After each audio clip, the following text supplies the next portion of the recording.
Hey, good morning, everybody. How you doing out there? Welcome to the Jungle Room. My name's Mike, your host with Red Rebel Media here, Red Rebel Media Town Hall. Hope everybody's doing okay out there. We have a really cool show today. I'm excited. Not only a colleague, a friend, a neighbor. He's literally my new neighbor, just down the street from our new home we just purchased this year. We're so excited to have Mr. John Turner pop on here in just a second, but I just want to make sure that everybody out there is tuning in and sharing this. And as you know, the more shares, more eyeballs on it.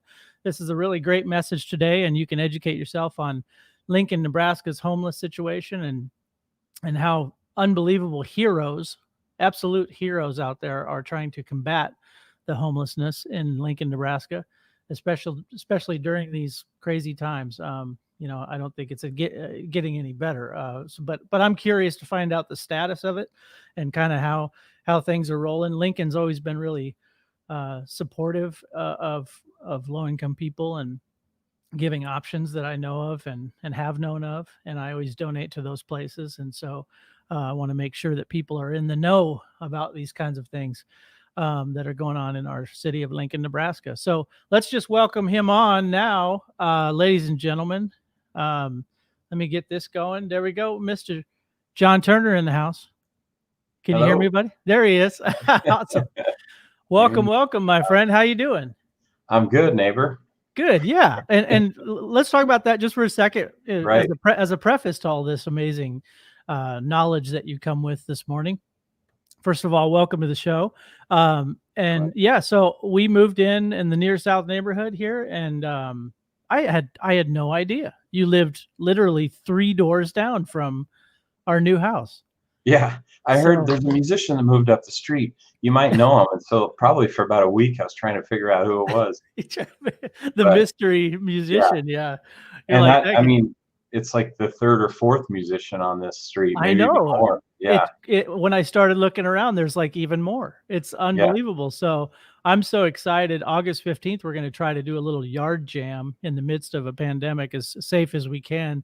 But yeah, I'm so excited. We'll spread out, and I you just recently gave me, for those people out there that don't know, you're actually Honey Boy Turner and the Honey Boy Turner Band. Alter Ego. And you gave me a CD the other day, and I must admit, I'm just floored by the harmonica work on that record. It's unbelievable. Thanks. Yeah, that was fun. The vocals and the band in general. It's just, Honey Boy Turner is just an incredible band. And you've been playing at the Zoo Bar for like 100 years, it seems. Long time, yeah. I think the first time I went there I was 19. I had to ask. I opened with John Walker. We opened for John Hammond. And my goodness, what a show to open! That was great. Yeah, and then Larry, the owner, let me come see Charlie Musselwhite play, and he let me sit with Charlie at the for the first set, and then I had to leave. But oh my god, yeah, we've got a great music scene here, so I've been lucky to be a part of it. Oh man, including you, man. Yeah, well, I appreciate it. I was introduced to you early on, when we moved back, and I was like, wow, this is legit stuff. I mean, it's what the Zoo Bar was built on, that really amazing blues, and you guys pull it off. But not only that, you're kind of like me, you moonlight as a musician, but you're this incredible. Now I want to make sure I get I want to get your title right. Hold on. Yeah, it's a long one. So I know it's a great title, Manager of Community Development and Research at NIFA. Yeah. So tell us, not only I want to know how you got into this field, first of all, but tell us about your position.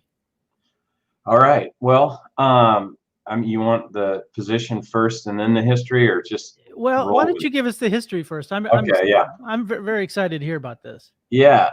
So I am a preacher's kid. My dad's a retired Methodist minister, and we moved around quite a bit growing up, which actually has come to help me in my career. One, when you move to a new town, you got to be good at kind of winning other people over and getting to know people. But two, it kind of spread me out Nebraska a little bit, from rural, born in Genoa, then Aurora, then Omaha, then Beatrice, Yeah. Grand Oh, wow. Island, Kearney, and then they retired here. So I mean, my job now is statewide. My previous job covered Southeast Nebraska.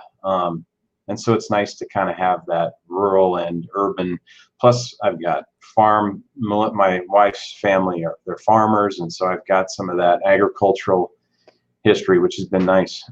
That's great. Cool. So I think, my mom was a social worker. My brother's a community organizer. My sister went to school for social work and works at Centura School in Caro.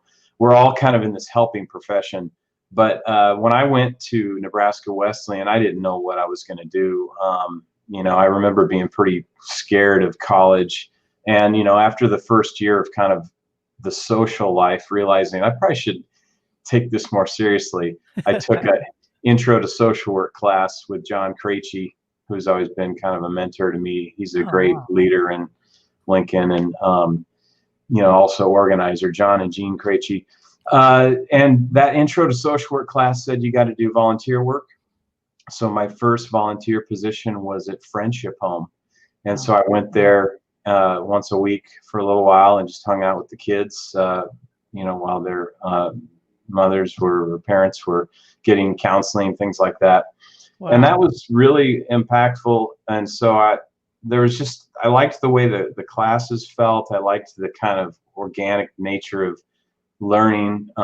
It wasn't a ton of memorization. It was more about, interacting with people and, interpreting people. And so social work and sociology kind of led me in. And I did an internship at Child Protective Services, which was a huge eye opener. And I bet. Wow. Almost scared me away a little bit just because it was so intense for a 19-year-old. Oh, wow. At the time.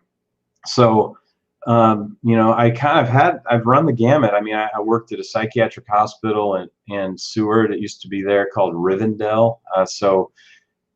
Working with kids and teenagers and, trying to kind of help them cope with the fact that they've been removed from their home and they're in the psychiatric hospital. But so I used to take my guitar out there and play music and, that was pretty intense. Then I went to Lincoln Action Program and I was a case manager.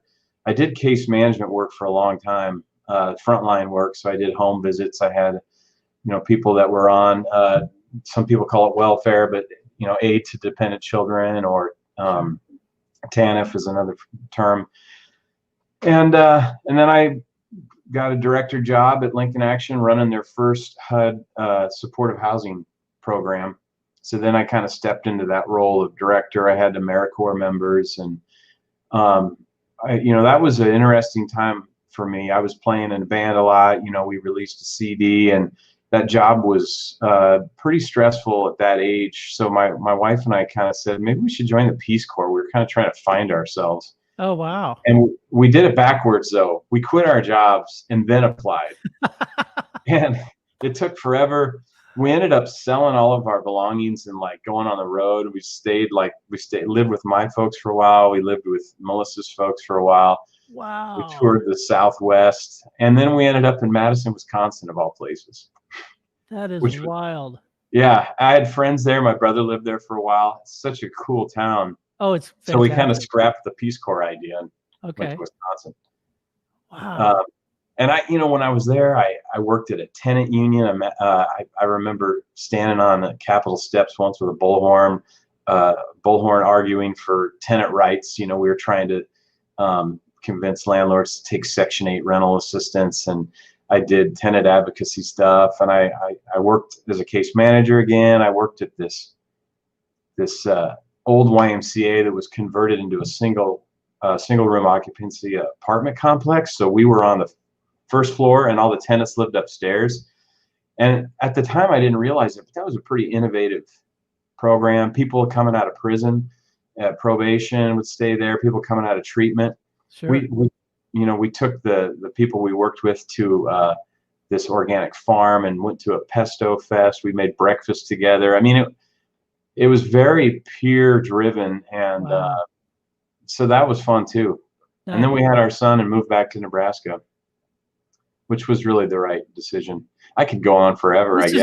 This is incredible because I don't think as a neighbor and a friend I've ever asked you. I've known you for probably 5 or 6 years. Yeah. And I don't think I've ever heard that story, which is really odd. But yeah, well, I mean, it's sometimes, when you hit your 50s, it's like you don't want to bore people with stories, but you really, I mean, this award that Matt Talbot gave me, I know we're going to talk about that later, but yes. That and the pandemic has caused me to just reflect on my life. And I've just kind of been going back and kind of reliving all these different stories and scenarios and all these amazing people I've worked with. Yeah. So yeah, I think getting that, when someone said it's based on your career, and I thought, yeah, let me think about that for a minute. Sure.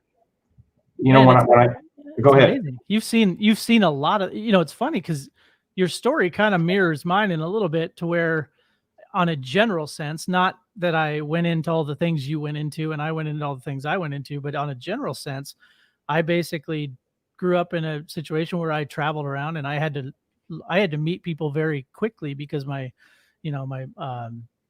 mother trained racehorses for a short term. So like in high school, we were jumping around all over the place. So I went to a lot of different schools growing up. And so I learned how to meet people, and it probably helped you. Yeah. In a lot of senses. I didn't think it at the time. It was right. tough. Yeah. Well, sure. You learn to blend in socially, Yeah. and you can kind of learn people quickly by their body language, and you have a sense about, at least I do. I've got a sense about what kinds of crowds I should hang out with. Early on, I realized that, which was a really amazing skill to learn socially on what crowds are good for you and what crowds are not good for you. And I think a lot of kids don't get point. that. Mm-hmm. And that's like, but That's then you moved point. away and I moved away and moved back when we had kids. It's just, it's close. It's very close. So this is fascinating to hear. So yeah, no, it is. And my brother and sister are the same way. I mean, we've all kind of picked up that, being able to kind of meet people and connect people together. yeah. Wow. When I came back here, I started working at Centerpoint. Oh, and sure. I think that I worked for 5 years at Centerpoint as a community support worker, and that was really eye-opening. I felt like, I kind of enhanced my moral and ethical reasoning skills because I was working with some people that were really in bad shape, that were struggling. And I mean, a lot of times we were just kind of trying to improve the quality of their life as long as possible, and we lost people. I mean, that agency really taught me a great deal. And I went through this songwriting stage where it was actually therapeutic to kind of write songs about the people I worked with when I was at Centerpoint. Oh, wow. The stories I heard, and great successes too, and it was always cool to be part of someone as they were, being part of that influential change in them, where they were kind of like working towards that recovery and kind of change in their life. But one of the things I forgot to mention is when I worked at Lincoln Action Program, that's when I learned housing was something I was interested in. I worked with a family that they transplanted here from Kansas City. It was a single mom with 10 kids that were homeless at the People's City Mission.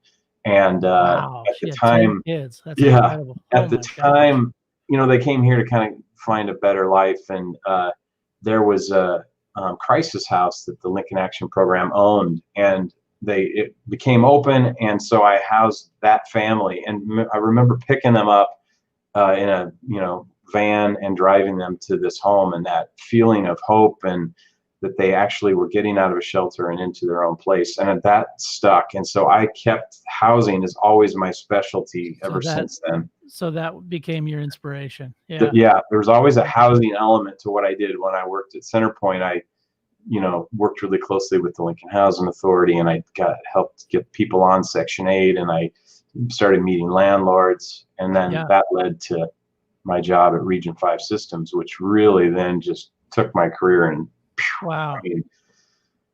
really gave me a great exposure into the world of grants. And oh, sure. Yeah, I mean, we helped thousands of people when I was at Region 5, both in Lincoln and in rural Nebraska. Sure, sure. I don't know much about Region 5, but I keep hearing it. It keeps popping up, and I know a bunch of people that work in the midst of it and at Region 5. Yeah, and they're all great people. and there's Region 5 services and Region 5 systems. So I work in systems, which is more behavioral health, mental health, substance abuse, prevention of child abuse. They work with families that have kids that are at risk, and I was working with people when they come out of the Lincoln Regional Center. I would give them a place to live, which was the best part of that job. I'd go out to a locked psychiatric hospital and say, you're going to have an apartment. I'm going to buy you furniture. I'm going to give you a security deposit. We're going to help you with your utilities. Do you have any back utility bills? Yeah, we'll cover those too. I mean, it was just like, wow, Santa Claus. Oh my gosh. Now, when you say locked, what do you mean by that? Well, so so they have security basically. Yeah. So the Lincoln Regional Center on Folsom is a locked mental health facility. People usually are on a mental health board commitment.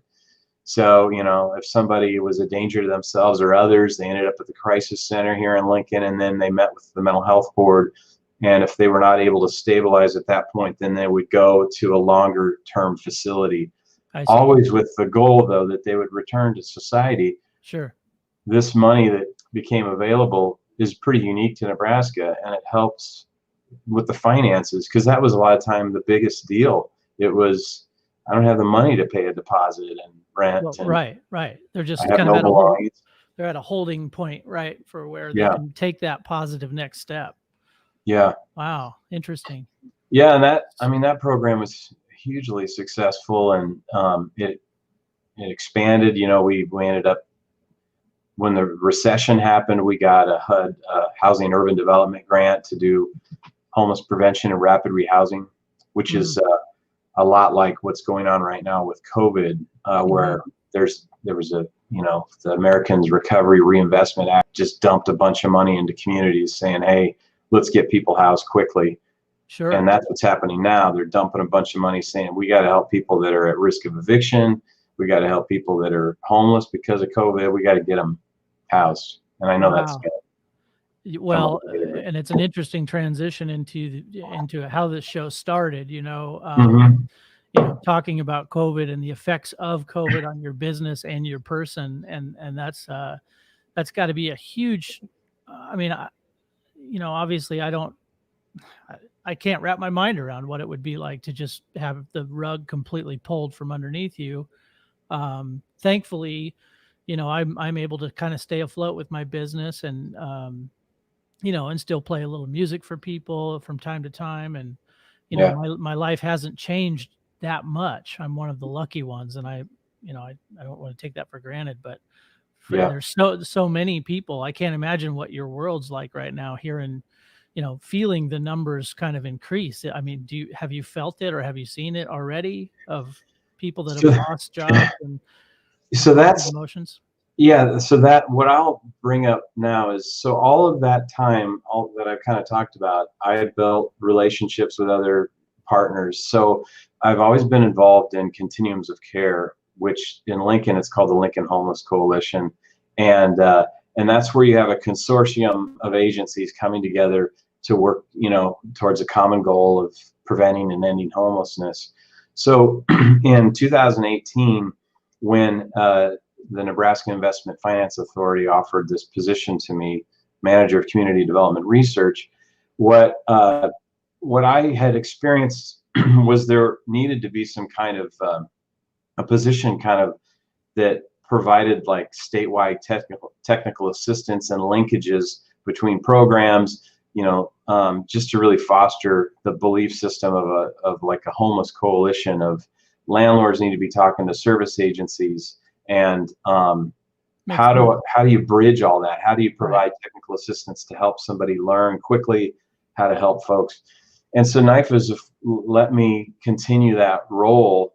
And so now the feeling isn't as impactful to me, other than personally, the feelings of fear and, what is happening in the world, other than that kind of natural response to what we see on the news all the time. Right. But I'm able to kind of now be technical assistance provider to all those agencies that maybe that, they're calling and saying, hey, how did you do that when you got that money in 2009 when the recession happened? How did you handle those funding? So I'm now like in meetings talking to people about, here's some options, here's some ways to engage landlords.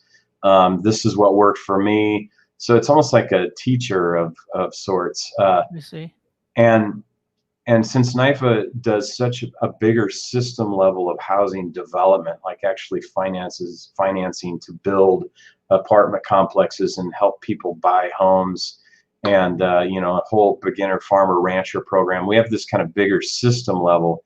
And so I'm just absorbing information all the time, like innovative communities that are building housing complexes for people that are chronically homeless, or people that are building tiny homes for homeless. And I'm taking all that information nationally, and then I try to bring it to the communities. And I also try to be the voice of all these agencies that aren't at the table like I might be now, so the things I hear in a meeting about, how Lincoln is trying to figure out how to cope with eviction prevention, then that is in my mind. And so then when I go to a meeting where I might be sitting with people that are funders or developers or non-service oriented folks, that's when I have to speak up and say, there's some great resources, instead of evicting people, maybe you should find out what support service agencies are in your community. Pick up the phone. In Lincoln, we have that app called MyLink, where people can find resources on it. It's free. Yeah. I love that idea. How do you make sure people know what resources are out there? And I feel like I am who I am now because of all those partnerships and all that learning I'm doing. Right. Questions I'm asking. And so you're more of a facilitator of vital information to other smaller type organizations.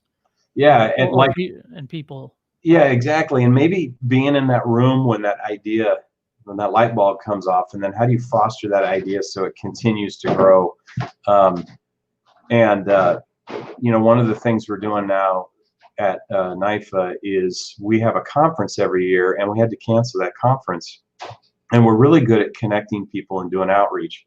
There's how do we educate Nebraska? Because that's really what our jobs are, is to help people in the units in Nebraska. So we have webinars now, and we're bringing that conference to the people. And all those webinars are on our website and on YouTube. But we're interspersing our webinars. One time it's about working with the Freddie Mac homeless, or not homeless, but home ownership program. Another time it's about agriculture. Another time it's about homelessness. And we're kind of interspersing all that. And they've been hugely successful. And Wow. So much information, though, it can be overwhelming. So. Well, and it's all part of it. I mean, it's all a part of the solution, right? I mean, this is like, this is the best way to do it. You don't just change somebody and give them money. Right. I mean, that's easier said than done. This is like a logical plan, to beat homelessness and to assist people that either maybe mentally needed assistance or just happen to be down on their luck, which can happen very easily.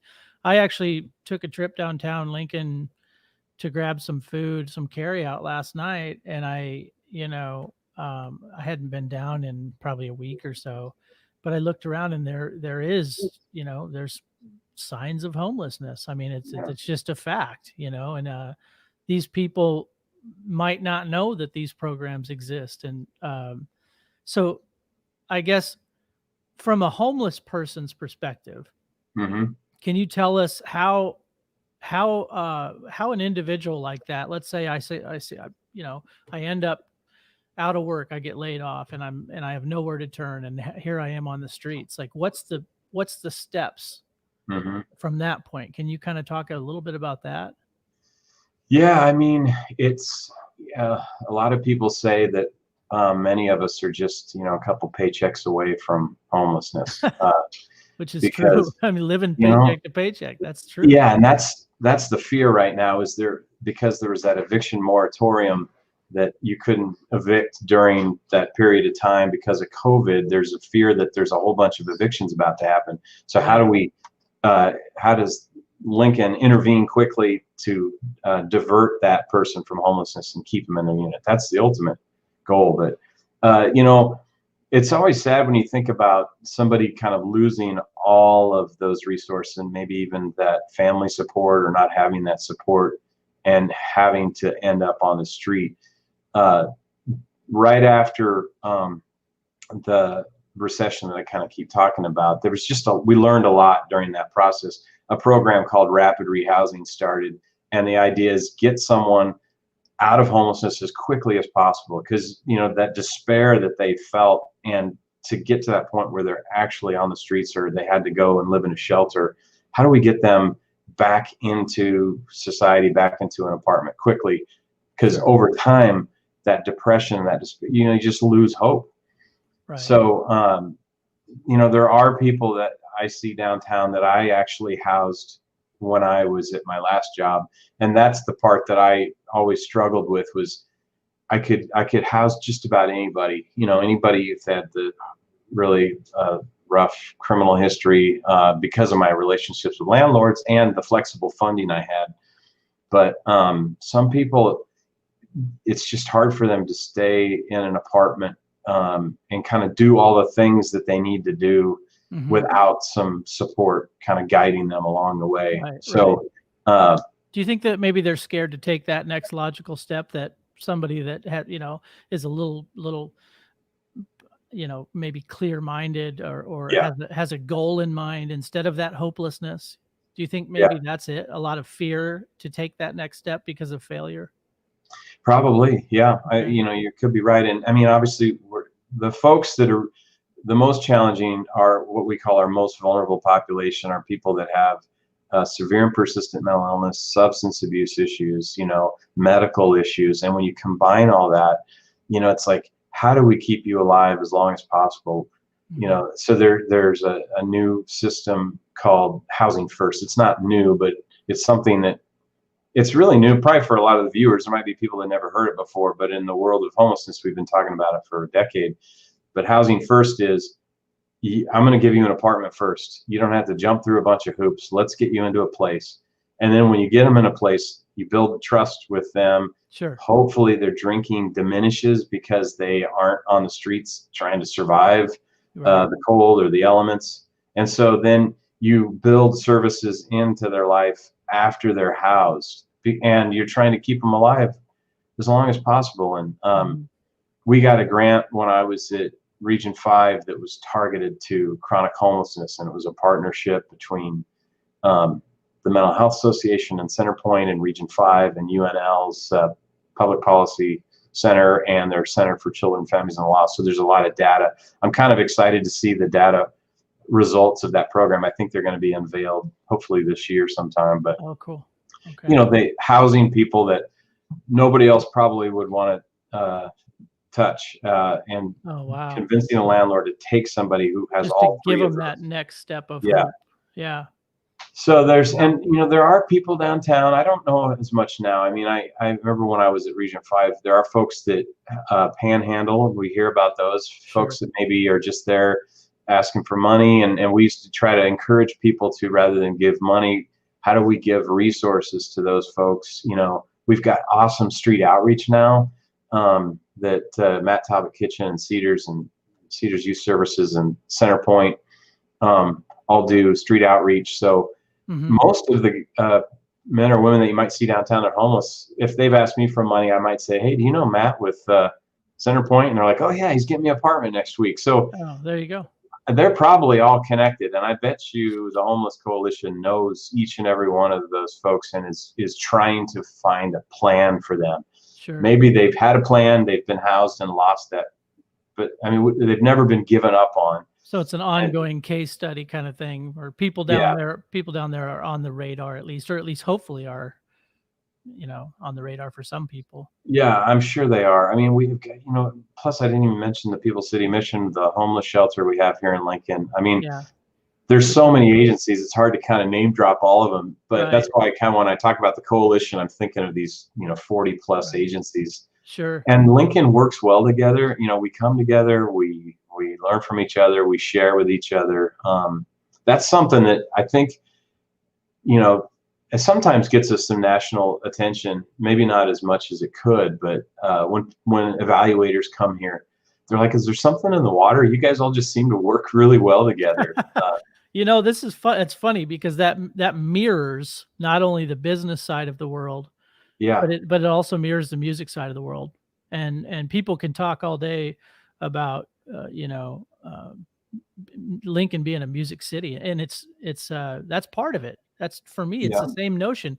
It's like, it's a weird thing. People just want to help each other and work together, even if there's competition, but it's amazing. It's amazing.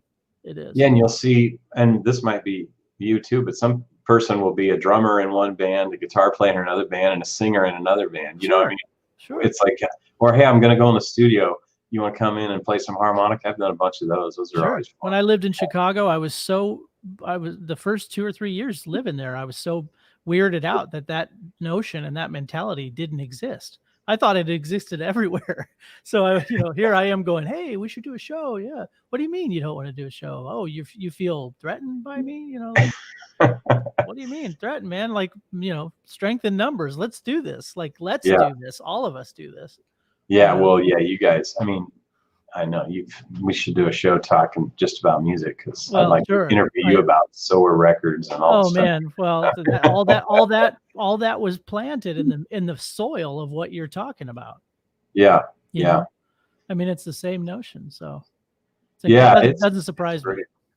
It's also I've just worked alongside some amazing people that I think are way smarter than I am, and the other thing is, like, you learn as you do this job for a long time what your strengths are, and those strengths, if you embrace those, and then you find a team, and you have a team of people with other strengths, man, you can really just feel like you can conquer the world. Wow. Social workers are great, but it's nice when you've got someone who thinks more analytically and is really good at grant writing. I remember putting a team together at my last job of people that weren't a bunch of social workers, because we were such bleeding hearts. We couldn't innovate and think of something beyond our hearts a lot of times. So I'm like, I want to bring some people in that know finances more, nor have more development experience or data experience. And that really was cool to watch what those folks could create together. Wow. And there's a lot of that going on. Yeah, that's incredible. And you opened my eyes. I want to say it was probably 4 or 5 years ago. You gave me a call and you said, I know you do video. And I said, yes, Red Rebel Media offers video production. This is my weird plug in the middle of our interview. That's one thing that we do offer. And we love it. We love video production. So yes, I said, yes, we do video production. And you said, well, I want to document this event called Project Connect. And I didn't know anything about it. And according to what I know about it, it used to be called Project Homeless Connect. Yeah. And the word homeless was dropped. And this is an event that happens at the Pinnacle Bank Arena once a year. And when I went down there, I had no idea what I was getting into. I did a little research just because of what you gave me, and I kind of got a little bit of what it was from the website and whatnot. But when I walked in there, it was unbelievable what I saw. I mean, what you just said about organizations working together. I saw homeless people getting haircuts. I saw homeless people getting advice on what socks to wear, what shoes to wear, what clothes to wear. I saw coats given. I saw insurance information. I saw banking information. I mean, it just went deep with resources for somebody in this position. And the weirdest thing, it wasn't just homeless people. It was people that are low income that just need a step up. They need a footstool, and they need a step up, and it was just the levity of that event I was so lucky to capture that. And the whole thing just gave me chills. I was like, gosh, I've never seen anything like this. Yeah, it's super eye-opening. I mean, yeah, you're seeing resources. You're seeing kind of when Lincoln is at its finest, when everybody's collaborating together. The thing that's really cool about social workers and people that are, mission driven like that is a lot of the folks are doing this beyond what they're actually, they applied for a job, they were hired to be this, director of this housing program or case manager. It didn't say anything about, you're going to be on the Homeless Coalition and you're going to be on the Project Connect committee and you're going to organize the food for that day. I mean, Right. people do all this stuff as like the 10th part of their jobs because they're Right. just so driven by it. And that event's been going, I looked on the website, I'm like, I think it's been going on since 2009. It started at the Center for People in Need, and then it went to Pershing, and then the Pinnacle Bank Arena is just amazing. And unfortunately, it's not going to happen this year. I mean, you could probably guess why not. Sure. And But, they get donations and they're just always up in the game, how many resources are there. Yeah, it's an amazing event, and I think you captured it well. I was gonna see if I could find that video. I don't know if I have it. You don't know what website that's on, do you? I thought it was on the Homeless Coalition's website under Project Connect, but I was thinking it could have been on Facebook too. I shared that thing so much now. I should know exactly where. So much is, time just kind of, what is time anymore? How long have we been, Right. working from home? But yeah, anyway, so they really do great work, and that same group of professionals is now wanting to make sure that this federal money for COVID relief is getting to the right people. Any luck? I'm not finding it. That's so weird. Maybe what I should do is just go to here. You should share it. Yeah, let me share the screen here.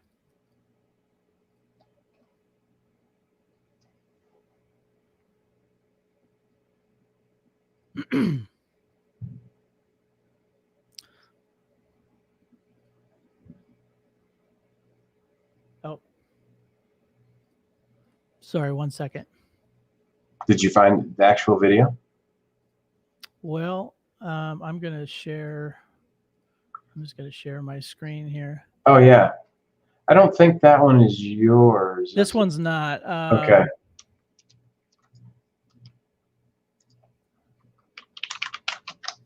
Let me see. Magic of Google.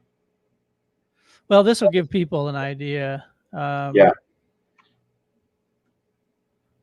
Oh yeah, that's from 2012. Yeah, and this so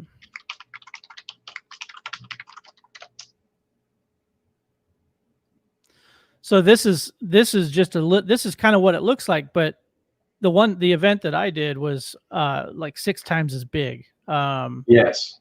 I mean, it was there was booths and people like this. It looked exactly like this, but it was just it was just unbelievable. There you are. Harvey and I used to, I've always played music at it. At first I actually would provide housing, and then over time I would play music at it, and it really, people loved it. So Harvey and I did it, and then when Harvey moved to Oregon, Harvey Brindell's part of the Honey Boy Turner Band.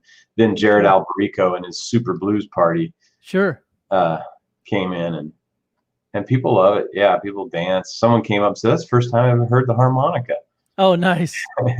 Oh, and the other thing that people, pets. I mean, you saw dogs there. People had pets, and there was assistance for pets. There's the haircuts. Man, I just the whole event was just, it was just special, man. That, and I just I so appreciate, not only you calling me from a business perspective, but exposing me to that was huge. I just it really hit home for me. It was really fascinating to see that. And so I thank That's you for good. that. But Yeah, that's what we want, when just people awareness. show up, Yeah. Yeah. life-changing experience. Oh yeah, Um, for sure.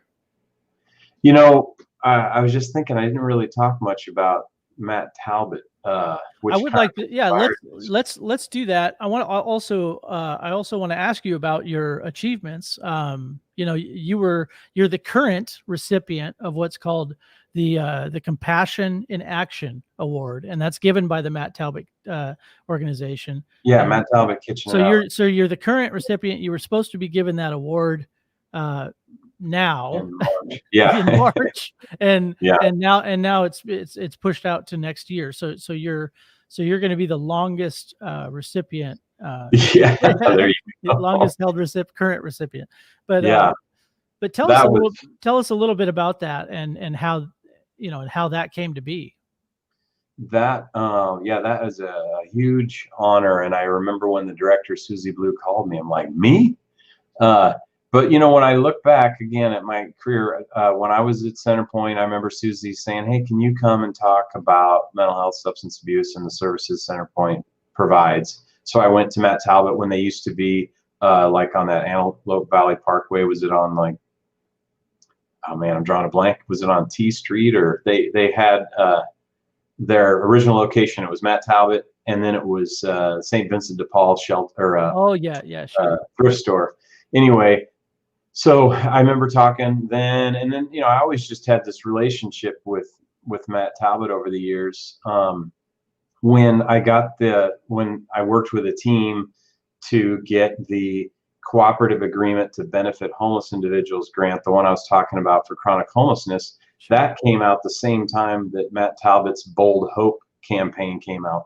So they invited us to be part of the press release. So they asked me to say a few words, and at the time, Lyrian Gaylor Baird, mayor, she was city council at the time, she presented, and I've just always been kind of aligned with them over the years. Most recently, the homeless coalitions, like we have this affordable housing issue in Lincoln. Should we have a task force to address that?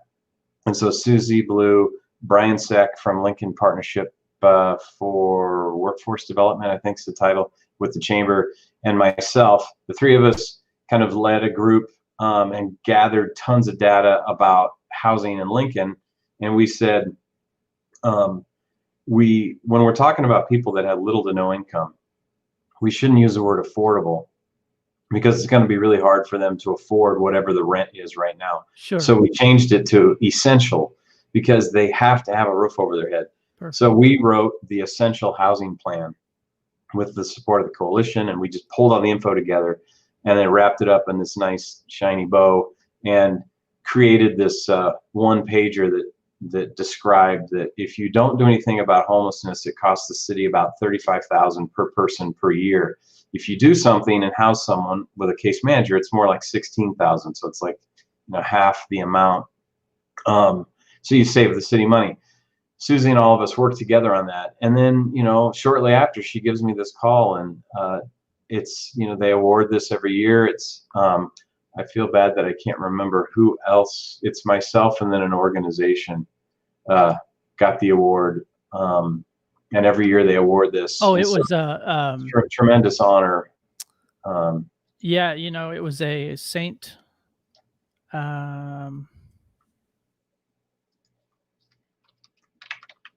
I'm looking up our Harwood Street neighbors. I thought it was funny that Carrie posted it to our neighborhood. There it is. St. Clair Hunger Relief Team. St. Francis and St. Clair Hunger Relief Team. That's right. Yeah. That's right. So you're kind of a co-award, or they're also giving the award to them as well. Yeah. The other thing is was a huge fundraising event. It's called Feeding the Soul of the City that Matt Talbot does, and they have tons of resources. They do meals, obviously, and they have drug and alcohol services and outreach work, and they have housing now. But this was a huge fundraiser for them, and to not be able to do that is kind of a hit to a lot of these agencies. It's not just them, but all these other agencies that plan on these giant events. Yeah. I So can't they imagine. actually did an auction, and it looks like it went really well. I think it just ended maybe within the last couple of weeks, but Good. like Good. an Oh, that's online auction to raise money. Oh, perfect. Well, I like that these organizations are pivoting, and really that's what this how this show kind of came to be, is that we talk to people how they're pivoting in the midst of trying to stay afloat in what they're doing. So that's great. That's great to hear that they're doing online stuff, and so many people have called me about online streaming and online events, and I think people are understanding that, hey, time is now. We gotta do something about this. So that's great to hear that. That's awesome. Yeah, kind of innovation in the face of adversity. Yeah. Well, no doubt about that. So, well, but that's no, great. It's and how cool. many do you know how many years they've given that award out? I do not. Okay. I know my a good friend of mine, Dennis Hoffman, who was my boss when I was at Centerpoint as a case manager. He got it, and oh, cool. I look up to him. I think maybe it was 2 or 3 years ago when he was a recipient of that. But so I'm like, wow, I'm in good league of other winners. So I am. Well, it makes sense. I mean, from the story you just shared with us, it feels like you're constantly leading life with perseverance. Like every step you've gone through has pushed you to a new area of discovery and action, I guess. That's really, it's really great, because it's kind of you're just, the more you discover, you progress into a different field, and that kind of led you to this. And your story is really something else, man. It really is. It's great. Well, thank you. I don't know. I think it's just fascinating, and you're not even, what are you, like 32? Yeah, right. It's like you're still doing your thing, man. You're doesn't feel like it. You're not anywhere close to calling it quits. And so this is just this great. It's great for Lincoln to have somebody like this, and all these different organizations that I hope viewers out there are taking all of these organizations into consideration. You've name dropped a ton of them, and I'm sure you've not name dropped all of them. Right. But and that's before I got on this, I'm like, the question when people say, what can I do? And one of the things I did is I like and follow almost every nonprofit, every chamber, every development district.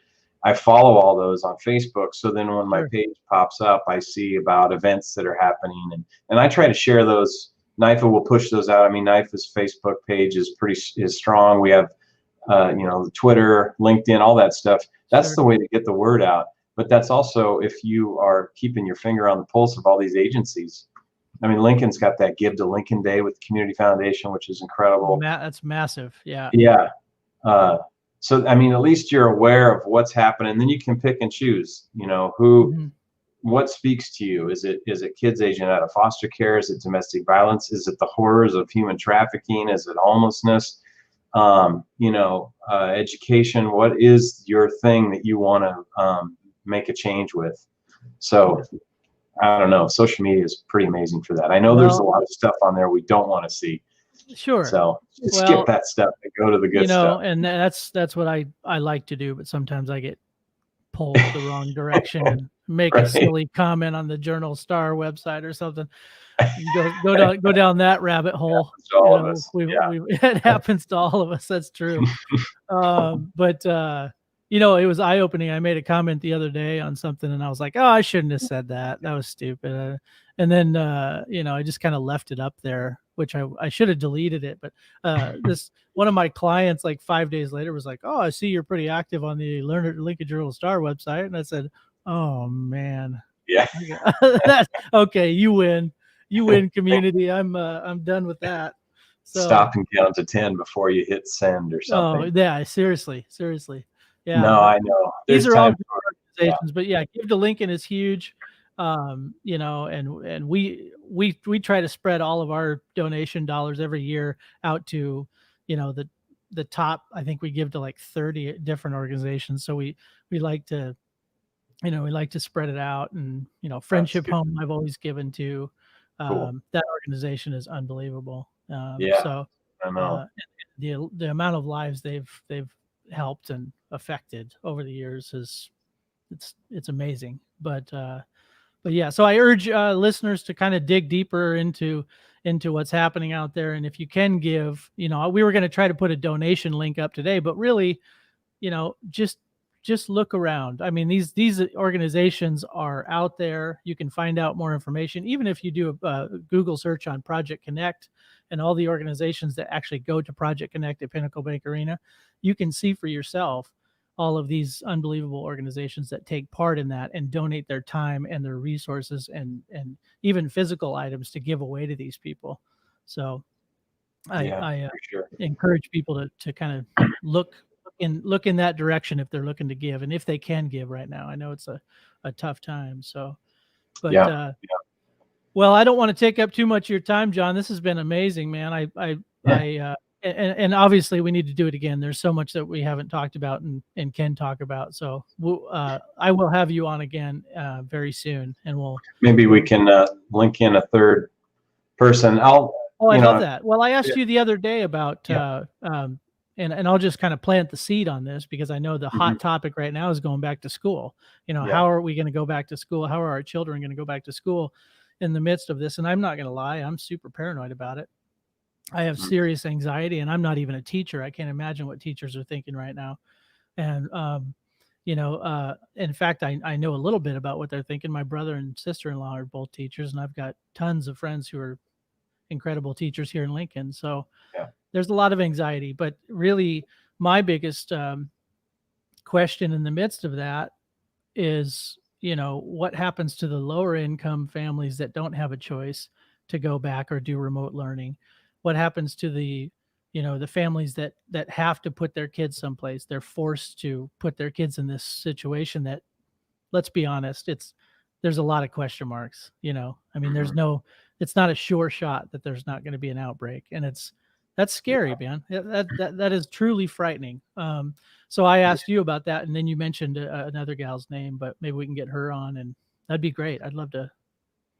Yeah, that's the nice thing about when you're in, when you're connected to so many people. Then if someone needs, like, who's the person I talk to for this, and that's what I was trying to connect you with. But no, I'm my wife and our son. He went to Prescott, and then he went to Irving, and then he went to Southeast, and now he's at UNL. But it'd be tough right now to have a kid in elementary school, and so I can empathize with you. But, well, it's just there's just a lot of what ifs, and there's a weird disclaimer, that they kind of make you see or sign or agree to before you get into the website, and it kind of reads. I don't want to get into it, but it's very strange. But I can tell that LPS is doing a fantastic job. The school board's doing a great job in the midst of all this. Don't get me wrong. There's a lot of hard decisions. Right, because you think you hear something and that's the right thing to do, and then something happens. It's like, what do we do? It's just so much uncertainty, and you do the best you can with what you have, and so it's that's an uneasy feeling for a parent, though, to get that vibe of a bunch of people scattered around going, oh, well, we think this might work, we're not sure. So it's like, oh boy, here we go. But so anyway, well, this has been super educational and eye-opening and inspiring and all those keywords, man. I just love that you came on and gave us your story, and Compassion in Action Award. Congratulations. That's huge. And it's fitting. This is great. It went to the right person. So well, I appreciate it. Thanks again. Yeah, man. Very cool. Well, we'll get you back on, I'm sure. Yeah. And like I said, we've got other things to talk about, and it could go on for days, but I know. I'm sure I'll see you around the block when I'm walking Willie, and we can shoot the stuff. And August 15th, if you're in the neighborhood, or if you're around Prescott School, I'm sure you'll hear our music. So all right. Cool, man. All right, buddy. All right. Hey, thanks, Mike. All right. We'll talk to you soon. Thanks, John. Appreciate you. Okay. All right. Bye-bye. John Turner, everybody. Fantastic. This year's recipient of the Compassion in Action Award. Man, what a cool guy. One more time with his title. He's the manager of community development and research at NIFA, and talked to us a little bit about the homelessness and how that operates. boy, it's incredible. And there's so many organizations that come together and help each other. And I love hearing that about Lincoln, because, that's really what it's about, folks. Let's help each other and do the best we can and love each other the best we can. So thanks for tuning in. Take that message into the weekend, please. And be safe out there. This is episode 17, I believe. So we're cruising right along with this here Small Business Town Hall. Thank you so much to everybody that tuned in and people that have liked it and shared it. I appreciate you. Much love. Happy Friday. Have a good weekend. Bye-bye.